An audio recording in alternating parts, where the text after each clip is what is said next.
IKN 17-an itu tahun ini di IKN 87 miliar. Jadi naik cukup gede dibanding tahun lalu yang cuma 52 miliar. Membengkak ya sangat, ya kan presiden maunya begitu. Tapi kan ini nggak ada yang mahal buat hari kemerdekaan. Oh, nggak ada yang mahal buat kemerdekaan ya. Betul. Iya, jadi kemarin ada satu hal yang menarik nih. Aku sempat ketemu sama nenek. Usianya konon udah 120 tahun. Dia ibunya pemangku adat. Dan ada kejadian unik. Aku sempat ngevideoin. Masyarakat itu di sana bukan hanya kehilangan tempat tinggal, tapi mata pencaharian. Betul. Karena dari obrolan yang waktu gua kesana itu, banyak warga yang akhirnya tidak bisa berkebun, tidak bisa memperoleh bekerja di ladang gitu ya sehari-hari. Akhirnya mereka malah beralih menjadi pedagang kelontong. Itu bahayanya kalau proyek IKN sudah selesai, kemudian mereka-mereka yang kehilangan lahan itu tidak punya pekerjaan pengganti, ya jadi pengangguran baru.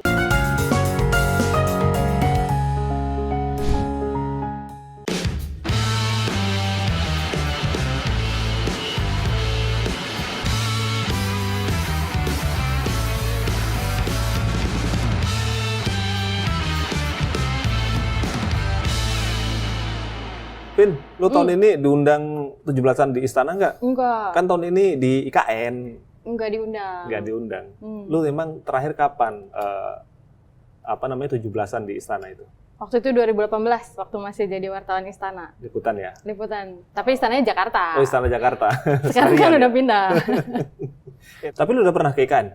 Belum. Tapi ada teman kita yang udah ke sana. Oh, gitu. Hari ini hadir di sini ada Praga Utama sama ada Riri Rahayu. Selamat datang. Halo, ya udah mengundang kami. Tapi gue juga sebetulnya udah pernah. Cuman dulu 2019 waktu pertama diumumin lokasi IKN-nya. Masih kosong tuh? Belum ada apa-apa coy. Masih hutan ya? Masih hutan. Kita akan dengerin ceritanya Praga nanti. Kemarin bulan apa? Juni ya? Awal Juni. Awal Juni ke untuk ngecek, dan kemarin Riri baru balik lagi nih dari IKN. Pekan kemarin banget nih. Pekan kemarin datang. Jadi dia pasti tahu tuh gegap gempita atau buru-burunya ya. Waktu gua kesana sih kelihatan buru-burunya. Buru-burunya untuk ngejar Agustusan di Pekerjanya IKN. sampai subuh mulu kerjanya. Oh iya. Tahan dulu, kita buka dulu. Selamat datang di Jelasin Dong, bareng aku Vindri Florentin. Dan gua Herul Anam. Jangan lupa untuk subscribe YouTube Tempo.co, dan kalian juga bisa dengerin di Spotify Jelasin Dong. Dan buat kalian yang ingin membaca laporan dari jurnalis Tempo, kalian bisa klik link yang ada di kolom deskripsi. Dan jangan lupa dan jangan sebarkan produk bajakan, karena di situ ada hak ciptanya. Lanjut ya. Gimana nih? Kita dengar cerita dari Praga dulu kali ya, yang bulan Juni. Praga atau Riri dulu nih, yang masih seger nih. Ayo, siapa yang mau duluan? Kayaknya Riri deh lebih Riri. baru. Shoot ya. atau langsung nggak aja deh. Jadi gimana Ri? Gegap gempita jelang persiapan 17 Agustus yang pertama ya di IKN. Bener nggak sih seramai itu kawasan di IKN itu? Iya betul, jadi udah mulai kerasa nih rame-ramenya. Suasana 17-an tuh udah meriahnya udah kelihatan, meriahnya. Di jalan-jalan kabupaten di sana tuh udah dipasang umbul-umbul, sampai HPK itu udah banyak dipasang yang tulisannya apa sih sama sekarang tuh? Nusantara Baru, Indonesia Maju. Nah itu udah merah putih, terus macem-macem di sepanjang jalan. Pokoknya udah kebaca banget kalau itu udah mau 17 Agustus. Nah pas kemarin aku kesana, jadi pertama kan, jadi aku kesana itu undangan dari Kementerian PUPR. Hari Jumat itu ada media visit. Jadi para wartawan dari media lokal di Kalimantan, terus dari nasional tuh diundang. Kami diajak berkeliling. Pertama ke Bendungan Sepaku Semoy, terus sampai KIPP. Kami diajak ke Plaza Seremoni, Sumbu Kebangsaan. Sempat menonton juga tuh yang lagi rame, tahu kan? Kereta otonom tanpa rel. Kereta tanpa rel. Tapi ada bannya. Iya, yang katanya bannya. Kereta tanpa rel tapi kereta roda berarti. Iya ada rodanya, tapi katanya tuh bisa jalan sendiri Bisa jalan tanpa sendiri, ada. otonom. Iya karena otonom itu kan, cuman Iya. gitu banyak Naik disembunyiin tuh, nggak Kemarin? sempat naik, Oh, nggak cuma sempat. lihat Oh, doang jalan di dekat istana itu, terus ke Plaza Seremoni, sempat ke Embung MBH, tahu nggak itu Embung MBH? Embung apa? MBH itu apa? Muhammad Basuki Hadi Mulyono. Oke. Ya, tapi itu bukan nama resmi, PUPR. jadi kan presiden belum memberi nama ya. Oh, belum beri nama. Jadi sementara ditulis dulu tuh. Itu siapa yang ngasih MBH itu siapa? Nggak tahu, kemarin cuma dari PUPR katanya itu. Oh. Itu julukannya dulu kali ya, sebelum Mungkin ya. diresmiin. Karena kan Pak Basuki yang ini ya. Oh, yang penanggung garap. jawabnya lah, Iya, yang iya, garap. iya. Terus gimana Ri, itu jadi di bangunan-bangunan yang tadi kamu kunjungin sebenarnya udah siap belum sih buat acara 17-an di sana? Aduh, sayangnya nggak ke istana sih kemarin ya, karena mungkin tuh steril ya. Jadi nggak ke sana. Tapi kami sampai di depan doang tuh Plaza Seremoni. Lapangannya udah jadi. Dan daerah Sumbu Kebangsaan, Plaza Seremoni itu kan area publik ya. Kemungkinan besok tamu-tamu bakalan di situ juga tuh. Apanya tuh? Tinggalnya, tidurnya, atau bukan. nunggu? Menikmati suasana IKN mungkin ya. Karena kan itu muat buat berapa ribu orang di situ. Lumayan sih. Jujur nih, di situ tuh bagus. Di situ doang. Tempat lain gimana? Sebelah-sebelahnya gimana emang? Kalau yang lain ya, kan katanya emang pembangunannya kan nggak selesai sampai 17 Agustus kan. Jadi masih ada lumpur, sepatu kemarin kotor tuh dari situ. Jadi kalau aspal itu udah jadi di daerah Sumbu Kebangsaan yang mengelilingi istana itu, kayak gedung Kemenko, Plaza Seremoni itu udah jadi aspalnya. Yang kemarin tempat uji coba kereta tanpa rel itu. Tapi pas geser dikit, ya namanya masih pembangunan berjalan ya. Itu masih banyak jalannya lumpur, terus berdebu juga. Oke.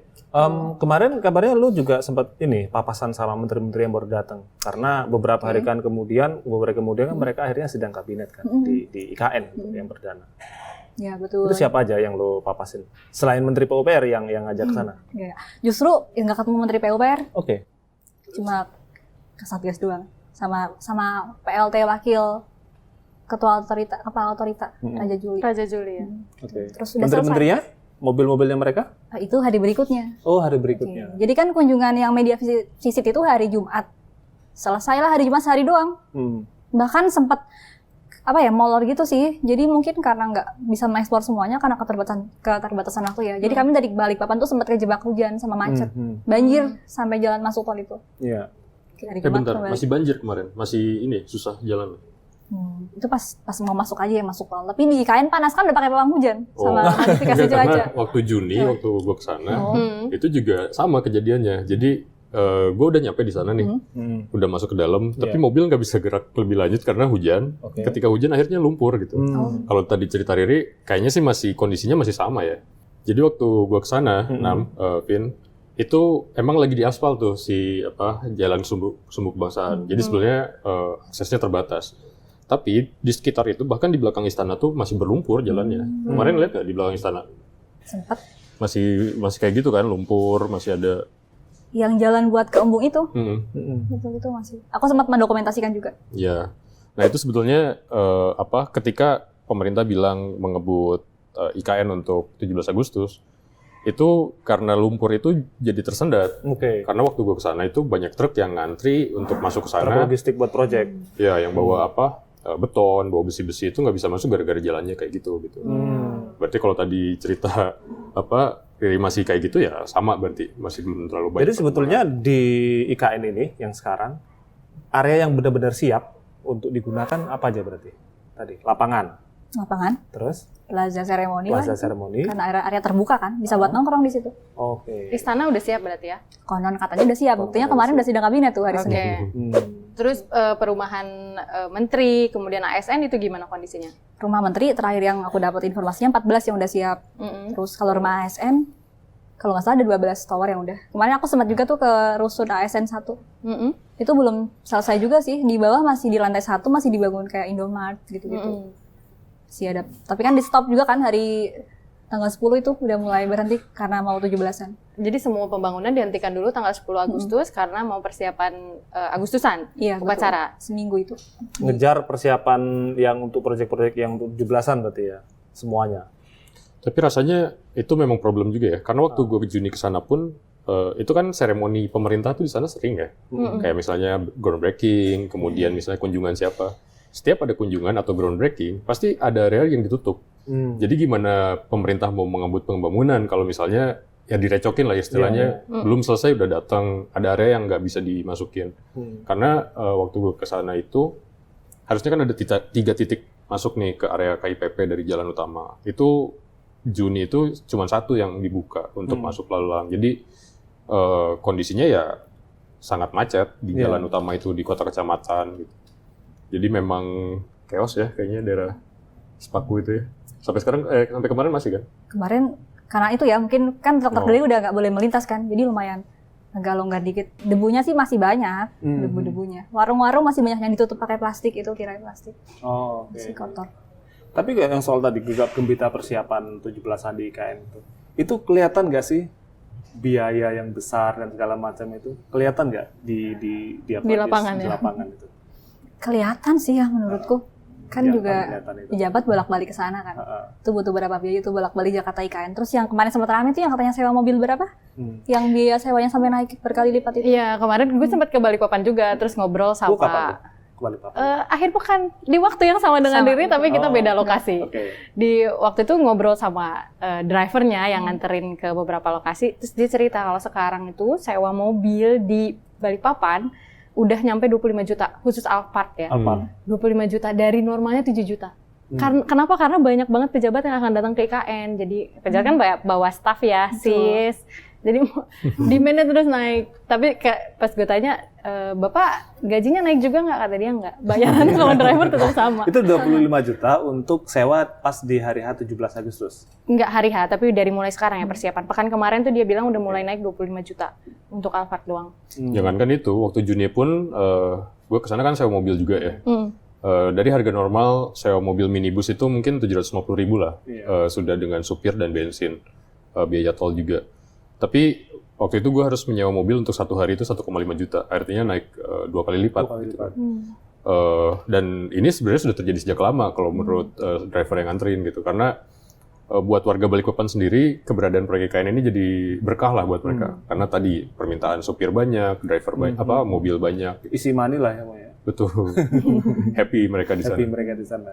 Tapi yang pembayar pajak yang lain nggak happy ya. Iya, termasuk mungkin warga di sekitar KPP Di ya. sekitar IKN juga. Iya, Ya, sebetulnya banyak yang nggak tahu juga, karena kalau orang dari luar kan lihatnya, wah warga Balikpapan happy karena ada sumber-sumber ekonomi baru, ada warga Kalimantan yang happy juga, yang bangga daerahnya bisa akhirnya jadi ibu kota. Tapi ada warga lain juga yang terdampak negatif terhadap proyek ini. Nah, termasuk ini yang juga kemarin lu samperin ya. Betul, betul banget Nam. Jadi ini nih, kan kemarin agenda utamanya kan sebetulnya media visit kan. Iya. Tapi entah kenapa tuh aku udah sempet balik ke Balikpapan tuh, udah siap ke Jakarta. Terus aku pengen nongkrong bentar lah gitu. Aku udah keluar dari rombongan karena emang pengen main gitu ke teman-teman. Tiba-tiba IKN tuh pengen memanggil gitu. Jadi kembalilah aku ke sana. Terus? Ke sana lah dengan mencoba menghubungi beberapa teman yang dikenal. Aku kembali ke situ. Pertama aku ke Penajem kan, nyamperin temanku dulu. Terus aku ke Pemaluan. Itu jauh banget, parah. Berapa jam? 1 naik jam apa? Naik mobil? taksi online. Taksi Harganya online. berapa antar kecamatan? 250 sekian. Gitu. Itu harga yang tertera di aplikasi atau harga Di aplikasi. itu? Oke. Lumayan kan ternyata. Maksudnya kita di Jakarta nggak sampai segitu kayaknya kan ya? Iya, ya wajar lah ya, kan jauh. Oh iya, Permintaan makanya juga sedikit. sih. Mungkin itu yang dimaksud sama presiden itu berdampak ekonomi ya. Mungkin. Tuh, ya itu. Terus aku sampai di sana. Jadi aku di Kelurahan Pemaluan di Sepaku itu sehari. Sempat ketemu beberapa warga juga, dan situlah aku dapat cerita gitu. Cerita yang mungkin nggak kita dengar karena kan sekarang lagi asik ngomongin persiapan HUT, sewa mobil yang mahal, paskibraka, habis kemarin ya, habis apa sih? Di Arak ya? Kirap itu. Terus apalagi sih yang lagi diomongin? Sidang kabinet gitu. Ternyata di balik itu ada kisah-kisah dari pinggiran gitu lah istilahnya. Yang sebetulnya sudah banyak juga diulas, ditulis oleh Tempo juga, kayak misalnya yang kemarin penangkapan 9 petani ya, yang dianggap mengganggu proyek pembangunan IKN, terutama yang bandaranya gitu. Nah, Ri, kemarin lu pas ke sana ketemu siapa aja? Katanya ketemu warga adat dan segala macam. Apakah benar? Kan kalau yang kita lihat atau kita baca di beberapa tayangan itu kan bilang kami warga asli atau warga sana bangga tanah kami bisa jadi ibu kota. Nah, di sekitar KIPP itu, di sekitar IKN, apakah benar? Apakah sama pengakuan mereka? Bangga nggak mereka kedatangan ibu kota negara di sana? Iya, jadi kemarin ada satu hal yang menarik nih. Aku sempat ketemu sama nenek.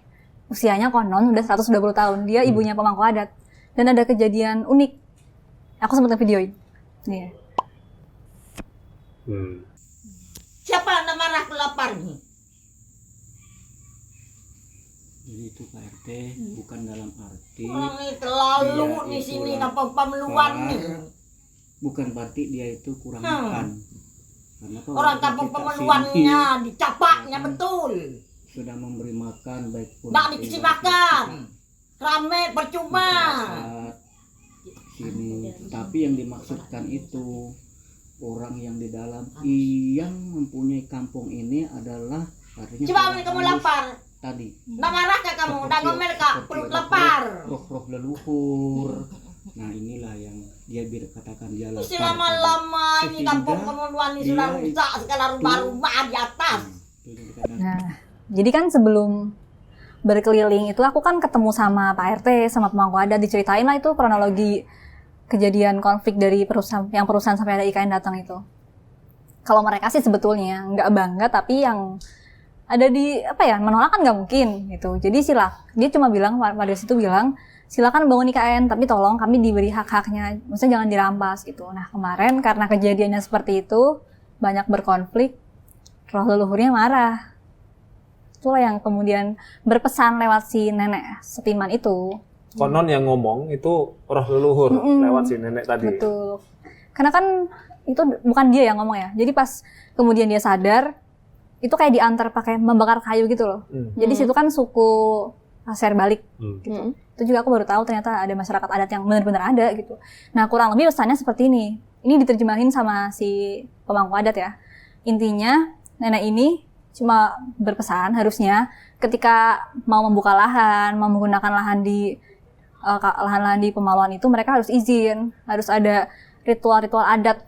Tapi selama ini enggak, entah perusahaan, entah pemerintah. Jadi mereka main masuk aja kayak kemarin tiba-tiba land clearing padahal belum dibayarkan gitu. Nah, padahal harusnya ada tahap-tahap yang kayak permisi lah istilahnya. Karena kan masyarakat adat mungkin beda ya sama kita ya. Kita juga mestinya menghormati nggak sih kalau ada adat-adat mereka. Terus katanya kalau misalnya itu nggak dijalankan, itu bakal menimbulkan kerusakan. Jadi si nenek ini dengan bahasa sana tuh kayak sering ngomong nggak dikasih makan, ini Pemaluan dirusak sama orang luar gitu. Maksudnya nggak dikasih makan tuh bukan makan nasi tapi ini saji gitu. Nah yang dimaksud kerusakan itu kalau warga luar yang mau beraktivitas, berkegiatan di situ nggak permisi, nggak melakukan ritual-ritual adat mereka, nanti kayak bakalan timbul masalah. Bukan sekarang, mungkin masih baik-baik aja sekarang kan, tapi kita nggak tahu di belakang nanti bakalan ada apa, entah katanya sih kayak ada penyakit atau apa. Pokoknya ada masalah gitu nantinya. Itu tapi pesan yang memang disampaikan. ini kan masyarakat itu di sana bukan hanya kehilangan tempat tinggal, tapi mata pencaharian. Betul. Karena dari obrolan yang waktu gua kesana itu banyak warga yang akhirnya tidak bisa berkebun, tidak bisa memperoleh bekerja di ladang gitu ya sehari-hari. Akhirnya mereka beralih menjadi pedagang kelontong. Akhirnya mereka masuk ke dermaga, kemudian ke titik-titik tempat pekerja di IKN, pekerja proyek ya, berkumpul misalnya mereka berjualan makanan semacam itu. Padahal dulunya mungkin beberapa ada yang mengolah ladang untuk sawit, ada yang mengolah untuk tanaman-tanaman lain lah yang produktif gitu. Ya, itu bahayanya kalau proyek IKN sudah selesai, kemudian mereka-mereka yang kehilangan lahan itu tidak punya pekerjaan pengganti, ya jadi pengangguran baru. Kalau sekarang kan masih ada proyek kan masih banyak kerjaan nih, buka dagang, terus kemudian laundry dari pekerja proyek segala macam kan masih ada. Nah, mungkin itu yang barangkali perlu diperhatikan ya oleh pemerintah sebagai yang mengerjakan proyek ini. Nah itu soal yang nenek kesurupan itu adalah salah satu bentuk dari kearifan lokal kita. Jadi kalau dulu zaman-zaman orang-orang lama kan bilang, lu jangan masuk ke hutan ini, jangan masuk ke hutan itu, nanti apa-apa mali atau kesambet segala macam. Nah itu bagian dari orang lama menjaga hutan.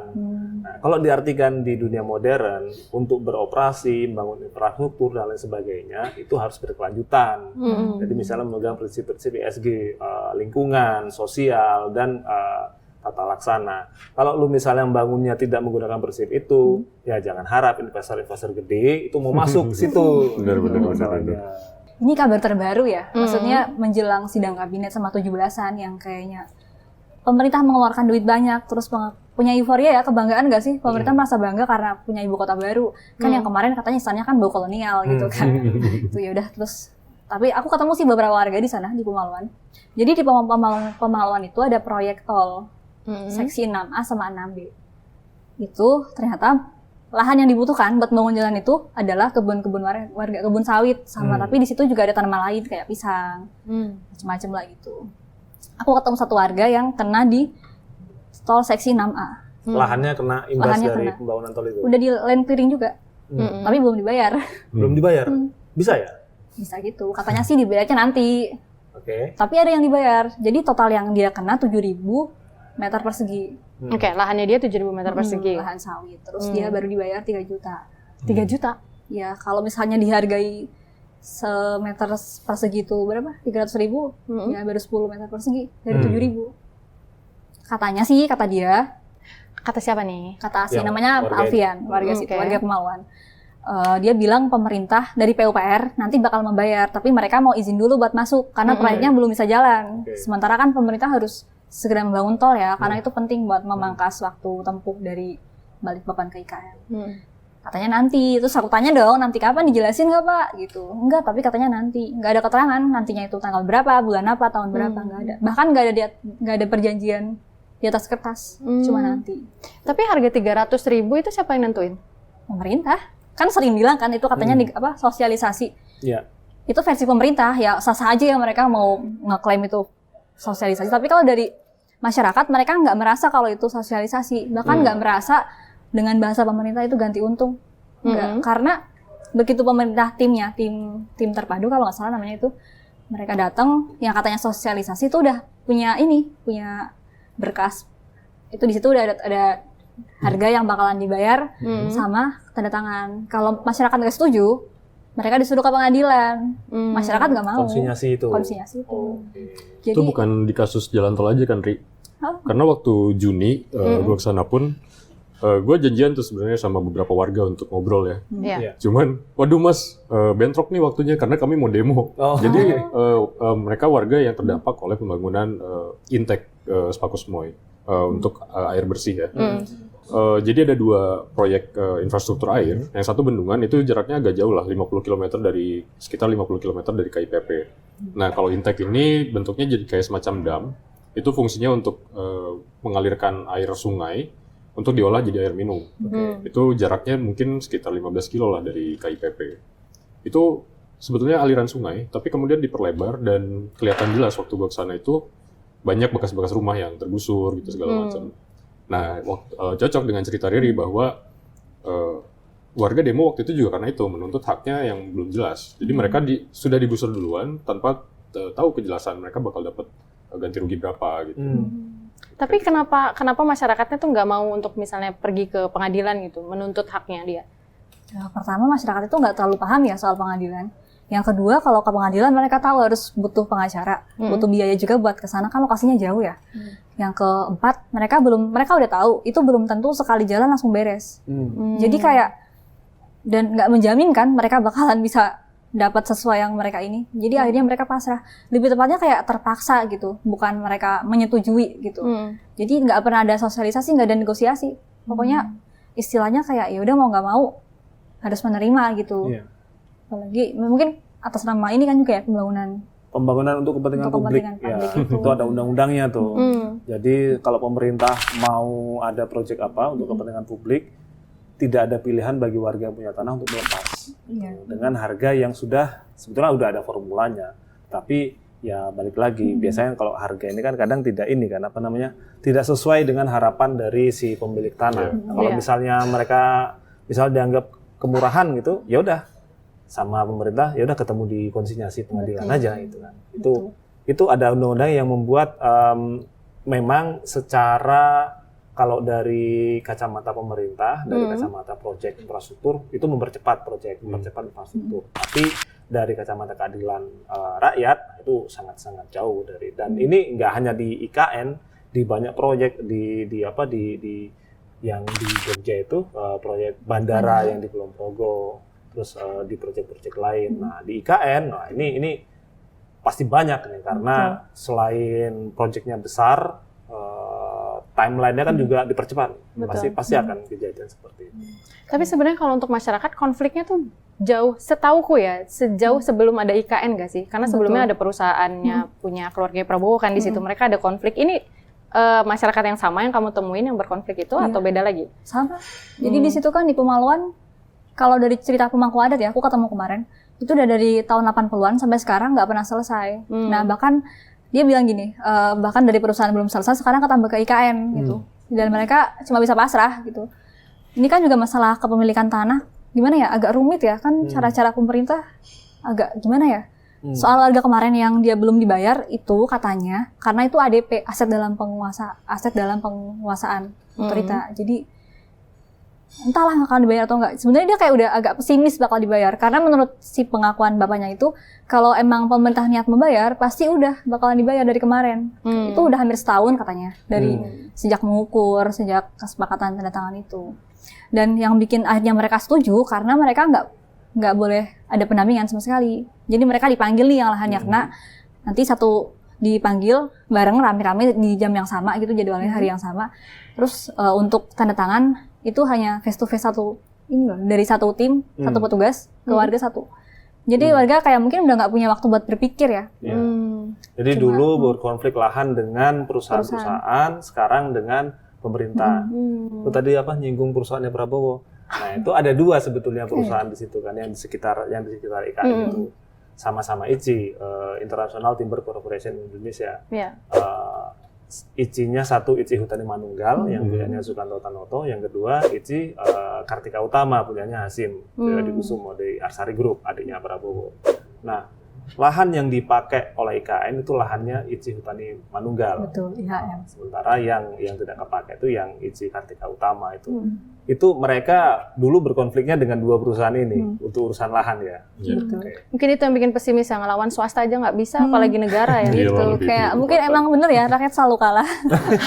Gitulah. Terus. Tapi memang tanda-tanda penguasaan negara di IKN, di wilayah IKN itu terlihat bahkan kalau kita lihat jarak gitu ya, 50 km sebelum sampai ke IKN, kita udah bisa ngelihat plang-plang yang isinya tulisan gini, dilarang mendirikan bangunan atau intinya dilarang melakukan proyek lah ya di area ini, terus ada logo otorita IKN. Padahal itu jaraknya masih ke KIPP itu masih 50 km. Bisa dibayangkan orang-orang yang tiba-tiba bangun tidur ngelihat di depan rumahnya ada plang seperti itu. Gitu. Kita udah tinggal di sana berpuluh-puluh tahun, tiba-tiba ada larangan seperti ini yang kasihan banget sih pasti. Cuman di dalam peta kawasan pembangunan itu masuk dalam area bangunan kan? Betul. Padahal jaraknya itu jauh sekali. Iya. Bangun tidur, tiba-tiba wah kok jadi lahan pembangunan. Ada cerita itu juga kan ya, yang tiba-tiba di depan rumahnya ada patok, ada. Iya betul. Kemarin dapat cerita tiba-tiba ada orangnya di rumah. Maksudnya itu masih ada orang gitu. Udah diukur. Tiba-tiba diukur. Nah terus yang di Pemalan ini juga nggak cuma buat tol, jadi ada satu lagi pelebaran sungai. Karena kan di situ katanya sering banjir gitu. Kemarin ketemu lagi sama warga, rumahnya kena. Rumahnya tuh rumah panggung, rumah tradisional sih, rumah Kalimantan itu, panjang, harganya cuma 600 juta. Nah tapi lagi-lagi kan karena konsinyasi dia nggak mau ke pengadilan karena udah tahu resikonya kan, bakalan memakan biaya jauh dan belum tentu dapat juga. Akhirnya dia mengiyakan. Sebetulnya dia mengaku berat hati karena dia mau membangun rumah baru ini, dia nggak yakin nih bukan nggak yakin lagi, udah yakin dia bakalan cukup. Dia udah sebetulnya udah ada tanah yang mau dia beli di Pemaluan juga. Dia udah mengalokasikan buat tukang 200 juta. Dia kemarin udah mulai mengumpulkan kayu-kayu yang bakal digunakan. Tapi tanahnya belum kebayar, dia masih agak pusing gitu. Jadi dia lahannya rumah panggung itu ukurannya 6,5 kali 11 meter, panjang emang. Terus ada tempat usahanya juga. Nah, terus dia cuma diganti 678 juta. Dia nggak cukup buat bikin rumah baru lagi. Karena kan juga yang mahal di tukang sih katanya. Tuh tanahnya kan juga mahal gitu. Tapi ya udah dia nggak punya pilihan. Lagi-lagi terpaksa gitu. Dan sama yang kayak tadi pas yang kena lahan tol seksi 6A, nggak ada negosiasi, nggak ada sosialisasi. Kalau mau tanda tangan, kalau nggak silakan ke pengadilan. Udah template kayaknya polanya sama kayaknya ya di mana-mana. Kayak gitu. Nah, kalau tadi berarti 17-an udah siap ya, udah dijamin lah akan berlangsung. Tapi kalau misalnya infrastruktur pendukung lain untuk kalau orang mau tinggal di situ tuh sebenarnya memungkinkan nggak sih? Rasanya enggak ya, kalau apalagi dengan jumlah yang sangat besar. Karena waktu Juni kesana aja, gua tuh minimarket cuma ada 3. Dan itu jaraknya berjauhan. Dan ketika didatengin satu persatu, itu barangnya udah pada habis. Karena ya diborong lah ya sama pekerja di sana gitu. Itu berapa kilometer dari apartemen PNS itu? Minimarket terdekat sekitar mungkin 5 kiloan lah, 3-5 kiloan. Tapi mungkin tadi Riri cerita kalau di beberapa kompleks apartemen akhirnya dibangun ya. Tapi meskipun belum jadi juga, karena waktu di sana gue lihat beberapa kompleks apartemen, mungkin untuk yang ASN udah selesai. Tapi untuk anggota Polri, anggota BIN itu gue lihat masih sekitar baru berapa ya, dari 8 misalnya baru 4 yang jadi. Itu pun jadi itu dalam arti sudah ada temboknya, bukan berarti sudah full furnish segala macam gitu. Sisanya masih rangka. Itu satu. Kemudian rumah sakit, gue waktu itu nggak menemukan adanya proyek rumah sakit ya, karena pas kesana emang akses ditutup. Gue jadi nggak ngecek lokasi-lokasi yang bakal dijadikan rumah sakit. Cuman yang gue cek di sana cuma ada 1 puskesmas gitu. Tapi uniknya di sana kantor-kantor bank BUMN itu udah banyak, bagus-bagus, gede-gede itu. Ada bank swasta nggak? Bank swasta rasanya belum ya, Belum ada ya? baru BUMN. Gitu. Itu satu. Terus sekolah nih, buat misalnya nanti ASN bawa anaknya segala macam. Ya selain sekolah negeri yang ada di wilayah Penajam, rasanya belum ada lagi ya. Ada sih memang waktu itu di area KIPP itu satu area tanah yang cukup luas, itu dikelilingi seng. Di situ tertulis Nusantara International School. Dan itu memang ada beritanya kan bahwa grupnya Jakarta International School atau apa ya, yang emang akan investasi di sana. Itu groundbreaking udah lama tuh, dari tahun lalu kalau nggak salah. Tapi pas gua kesana Juni lalu itu masih ya tanah kosong aja, dikelilingi seng, belum ada pekerjaan apapun. Termasuk juga dengan kompleks parlemen, kemudian Masih tanah kosong juga? masih tanah kosong. Beberapa titik yang disebut akan menjadi hotel pun kayaknya masih kosong deh. Tapi nggak tahu kalau pas kemarin Riri lihat Hotel nggak? Nusantara gimana? Udah kemarin sempat masuk. Bagus? Bagus dong, bintang 5 coy. Sudah ada airnya? Udah katanya. Air-air kan udah mulai masuk tuh, tapi kemarin masih diuji kan.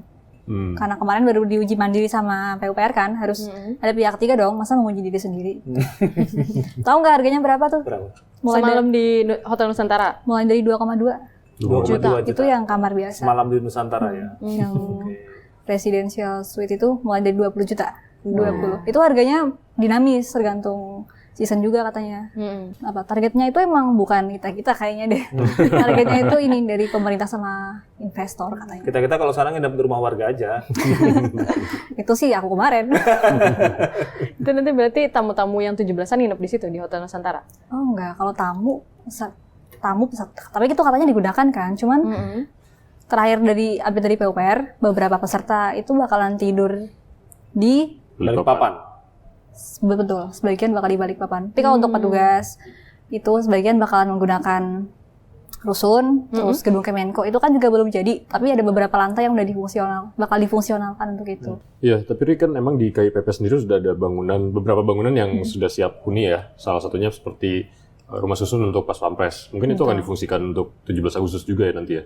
Sepertinya iya sih, ada beberapa yang. Cuman dengan jumlah tamu yang sangat banyak dan ada sebagian dari Balikpapan, berarti rombongan akan sangat banyak juga yang dari Balikpapan berangkat. Banyak. Nah, mungkin mereka harus sedia ini ya, obat anti mabuk perjalanan. Karena itu kan jalannya lewat hutan, naik turun, belok-belok gitu ya. Pasti kalau misalnya nggak terbiasa, mabuk darat. Karena perjalanan dari Balikpapan sampai IKN itu sekitar 2,5 jam lah, kalau lancar ya. Tolnya cepat. Tolnya cepat, tapi keluar tol di Samboja itu kesananya wah Betul. harus minum obat anti mabuk kalau nggak biasa. Iya sih, emang agak pusing karena nggak biasa ya, Iya. terlalu jauh. Gitu. Tapi ngomong-ngomong, untuk yang pembangunan di IKN ini, tahun ini aja itu berapa sih anggarannya? Dan sudah keluar berapa? Tahun ini kalau dari datanya, ini sebenarnya data dari Kementerian Keuangan tuh ini berkembang guys, kayak pakai ragi. Jadi kalau Kementerian Keuangan setiap bulan punya ini ya, program APBN kita. Jadi dia setiap bulan laporan berapa sih anggarannya, berapa belanjanya. Nah, untuk IKN dari awal tahun itu mereka pasang 39,3 triliun. Jadi menganggarkan segitu. Tapi kemarin di APBN kita terakhir, Menteri Keuangan Sri Mulyani bilang anggarannya jadi 42,5 triliun. 42 triliun. 42,5 triliun per Juli ya. Jadi mereka bilang dari 42,5 triliun ini udah disalurkan baru 11,2 triliun. Dari 11,2 triliun itu 9 triliunnya khusus untuk konstruksi. Misalnya tadi ya, nambahin biaya jalan tol, bendungan, embung gitu. Dan infrastruktur lainnya jalan misalnya gitu. Sisanya yang 2,2 triliun itu buat non infrastruktur. Kayak promosi IKN, selamat datang di IKN atau IKN baik gitu. Bawa influencer ke sana tuh bagian dari itu ya. Sepertinya begitu. Anggarannya masuk di situ kayaknya. Karena penjelasannya Kementerian Keuangan cuma bilang bahwa itu non infrastruktur, termasuk promosi di dalamnya, termasuk juga untuk operasionalnya otoritas IKN ya, karena mereka sekarang yang mimpin di sana. Mau promosi Gitu. ke siapa ya? Budgetnya besar banget, tapi investor nggak ada yang masuk. Promosi ke orang-orang yang menolak. Dan itu mereka tuh tahun ini nganggarin 3,3 triliun khusus untuk anggaran non-infrastruktur dari 42,5 triliun tadi. Tapi itu belum termasuk dengan anggaran ini kan, anggaran untuk 17 Agustus di Belum, IKN kan. Ya, belum. karena yang 17-an itu tahun ini di IKN 87 miliar. Jadi naik cukup gede dibanding tahun lalu yang cuma 52 miliar. Karena ada pengadaan alat upacara baru. Kan nggak mungkin semua digotong dari Jakarta kan. Kemudian sarana fisik penunjang seremoni juga yang tentu akan lebih mahal harganya, bikin upacara di lapangan terbuka yang potensi becek, berdebu dan lain sebagainya kan. Juga jamuan makan. Kan pasti beda harga beras, harga pangan dan segala macam di Jakarta dengan di Kalimantan kan beda. Ya membengkak ya sangat, ya kan presiden maunya begitu. Tapi kan ini nggak ada yang mahal buat hari kemerdekaan. Oh, nggak ada yang mahal buat kemerdekaan ya. Betul. Dan tahun ini 2 loh upacaranya. 2. Jadi nanti presiden sama presiden terpilih akan di Nusantara, di IKN. Wakil presiden sama wakil presiden terpilih ada di Jakarta. Ada di Jakarta. Tapi itu Sementara hybrid. ketua-ketua partai ada di mana? Tanya siapa? Ada di sekolah partai sama ada di Pacitan. Oh ya, untuk yang ASN dia langsung pindah barengan pas 17-an. Pas 17-an dia ikut terus kemudian langsung nginep di situ, seterusnya atau gimana? Enggak, ASN masih belum akan pindah. Ini belum Kementerian akan Pan-RB itu mereka bilang baru akan pindah kemungkinan September lah. September atau Oktober karena mereka masih ngitung sebenarnya. Soalnya mindahin ASN itu kalau menurut mereka harus ngasih ini insentif gitu. Kemenpan bilang kalau misalnya nggak dikasih insentif, mana ada yang tertarik untuk pindah ke IKN kan? Makanya kemarin muncullah nih wacana dari, kita cek namanya ya biar nggak salah, dari analis kebijakan utama Kedeputian Sumber Daya Manusia Aparatur Kemenpan RB Pak Arizal. Dia lagi ngomong nih di ASN Fest. Terus dia bilang, nanti ada kemungkinan eselon 1 akan dapat tunjangan kinerja 100 juta. 100 juta supaya mau pindah ke IKN. Soalnya katanya dia bilang, ya soalnya di sana kan sekolah internasional, rumah sakit internasional. Gimana bayarnya kalau pendapatannya nggak bertambah gitu. Akhirnya diusulkan. Tapi kemarin aku konfirmasi ulang ke Pak Ave, juru bicaranya di Kemenpan RB, terus Pak Ave bilang sekarang posisinya masih dalam kajian. Jadi mereka masih bahas. Kementerian Keuangan juga udah konfirmasi dan mereka bilang ini masih dalam tahap pembahasan bersama.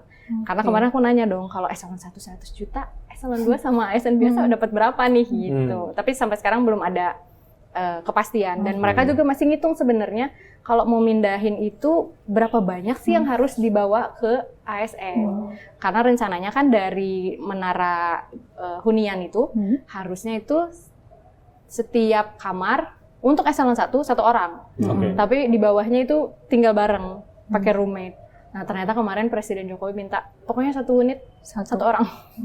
Jadi mereka ngitung ulang berapa banyak nih yang bisa dipindah dengan ketersediaan hunian yang ada. Gitu, Kang. Iya. Jadi fix ya, tahun ini lu nggak 17-an di IKN ataupun di Istana ya? Enggak, gue di Cikarang aja. Lebih panas dong dari IKN. Biarin. Saksikan terus Jelasin Dong di youtube tempo.co dan kalian juga bisa dengerin di Spotify Jelasin Dong. Sampai jumpa.